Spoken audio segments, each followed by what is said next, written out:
A special thank you to each of our subscribers who make this channel possible.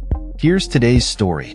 In a significant turn of events, the Republican-controlled U.S. House of Representatives is poised to vote on a bill that would mandate the release of investigative files related to the late sex offender Jeffrey Epstein.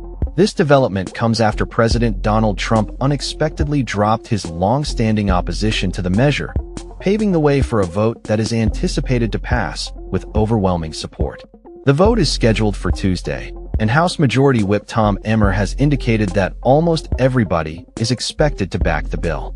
The measure has gained momentum following a House petition that gathered enough signatures to force the vote, marking a rare instance of House Republicans breaking from Trump's directives. The push for transparency regarding Epstein's files had previously faced resistance from GOP lawmakers, largely due to Trump's earlier warnings that supporting the initiative would be seen as a hostile act. However, the political landscape shifted dramatically after the House concluded a prolonged government shutdown, which had stalled the petition process. With the shutdown now over, newly sworn-in Democratic Representative Adelita Grijalva provided the final signature needed to move forward. The bill, co-sponsored by Republican Representative Thomas Massie of Kentucky and Democratic Representative Ro Khanna of California, will require a two-thirds majority to pass. If successful, it will advance to the Senate for further consideration.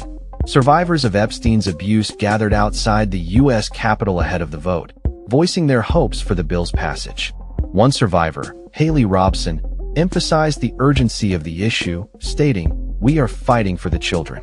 She held up a photograph of herself as a young girl, underscoring the personal impact of Epstein's crimes.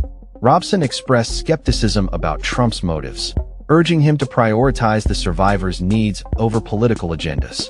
Another survivor, Jenalisa Jones, directly addressed Trump, imploring him to stop politicizing the issue. "This is not about you, President Trump. You are our president. Please start acting like it," she said, expressing disappointment in his administration's handling of the Epstein matter. The emotional testimonies from survivors highlighted the ongoing trauma they face, as well as their desire for justice and accountability. Sky Roberts, brother of prominent Epstein accuser Virginia Roberts Gifford, spoke passionately about his sister's legacy and the need for Congress to take decisive action. "These survivors are not political tools for you to use. These are real stories, real trauma, and it's time for you to stop just talking about it and act," he urged lawmakers. As the House prepares for the vote, the atmosphere is charged with anticipation and hope for meaningful change. The outcome of this vote will not only determine the fate of the Epstein files, but also signal a shift in the political dynamics surrounding issues of sexual abuse and accountability in the U.S. government. The survivors have made it clear that they are tired of being pawns in political games and are demanding that their voices be heard and their stories acknowledged.